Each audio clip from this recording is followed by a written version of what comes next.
Good morning, good morning. It's Thursday. It's 8 o'clock somewhere. How y'all be? If you're watching the replay, go ahead and say hashtag replay. I would just like to give a shout out to Elohim, Creator God. The sun is just not only marvelous, but is incredible lighting. All right, friends. So last night at our church, we started a marriage class. And what's fun about this is they started a marriage class, 8 or 10 weeks ago for the young marrieds. And the young marrieds are anybody 35 and under. And I actually wanted to go, even though I'm not 35 and under. But with my husband and what he does on Sundays, it just wasn't good, even though I was going to sneak in and pretend I was, 34 and a half. But then they had so much demand from the old marrieds that we started our own class last night for 35 plus. Okay. So I share this with you because while I'm actually not going to lie to you, so this is not a lie. I actually am so appreciative of my marriage. Happily married, love my man, gonna get into that. But what's funny is he doggone kicked me off last night at like 4:30. And we got this marriage class at 7. And I thought, awesome. And it ended up being fine and all the things. And he's great and whatever. And let me just go ahead and say, maybe I'm not the easiest to be married to. Now, he can come on here and defend me if he wants to. But I guarantee you he doesn't watch these. But this is what I really just appreciated about last night. The class was fabulous. But as I sat there, I just was so grateful for my man and for my marriage. Now, a lot of the times you and I, anybody, we date, we love the person, right? Or excuse me, if you're getting serious, right? If you're thinking about marriage. You're flexible to like what they want. And, it's just like butterflies and rainbows and all things.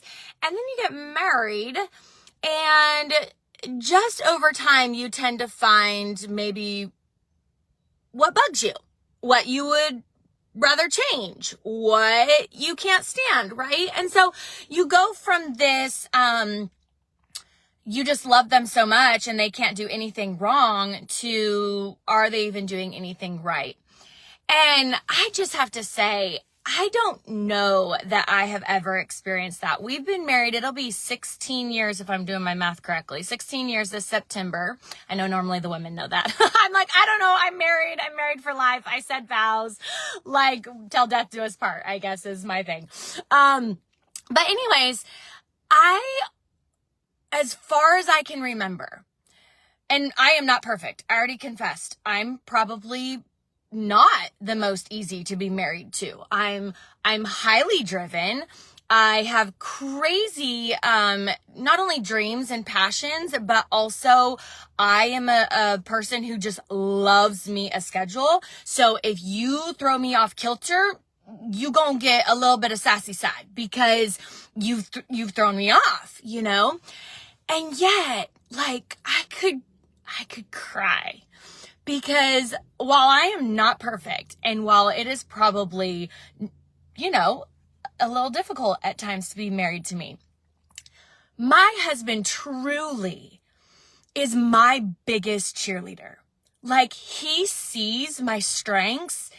He speaks so much life into me. He knows who I am through and through, and still, I kid you not, the man cheers me on. And as I'm sitting in the class last night, I just became not only so grateful once again, but it made me realize a couple things. One, if you are single, wait for somebody of not only utmost character, but somebody who truly is teachable. So I don't know if you guys remember these like seminars that used to happen 20, 30 years ago where you were gonna, pray in your perfect mate. These might still happen. Make a list of your perfect mate, like all these things. I did that. Okay. The purity conferences, I did that. The courting conferences, I did that.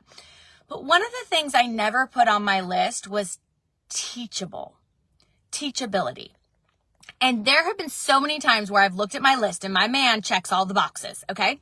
But the fact that he is such a man who is tender in heart posture, he is a lover of God first and foremost, and he is absolutely teachable and coachable. I never realized that would be something so necessary. And I don't mean like he needs to be teachable by me and coachable by me. I mean, he literally seeks out mentorship for people who are beyond him in years and maturity, who can speak truth into him, hard truth. Like, he doesn't mind a hard line. And I just think like how much this has served me as his wife, our kids as their dad, our household, and that is Facebook. Don't be sassy. All right, Facebook, I'll get out of my car if you must. And I'm wrapping this up anyways. But I just think two things. If you're single, pray that in and wait for that. Like, there's nothing better than living with somebody who knows everything about you, everything, and still is your biggest cheerleader. And two, let's say you're married and you're listening to this and you're kind of like, wow, yeah, that's not my situation. Could I encourage you to be the start? Because as you speak life into your spouse, as you focus, even if it's one thing, focus on something that you love and appreciate about them, something that they do well, even if it's just one thing. If you will start to do that for them, first of all, you'll build them up. And what happens when you're built up? Yesterday we talked about hurt people hurt people. Well, guess what? Healed people actually allow for healing to happen in people, right? And so, once again, words have so much power. Heart posture means everything. Like, it really does. You can tell if you're in a good space if you are tender towards the things that you need to be tender towards. Like, if I will just start to tear up at the drop of a hat on something when it comes to God or his pleasure in what I'm doing, or do you know what I mean? Like a heart posture. And so as you speak life into that person, they will notice and they will change toward you, and their heart posture will soften towards you. And lastly, I would say this: pray in somebody, whether you have a spouse or not, pray in somebody who could be that for you in your life. It will probably be a same gender. That would be smart, right? And they can be your biggest cheerleader, because I think that one of the problems in this day is we're all too competitive. Now, don't get me wrong. I am competitive. I am competitive. But while I am competitive, I will cheer you on. Does that make sense? We can be each other's biggest fans. We can appreciate one another for what we're great at. We can speak life into those around us while still going after our goals and our dreams. You guys, it doesn't have to be one or the other.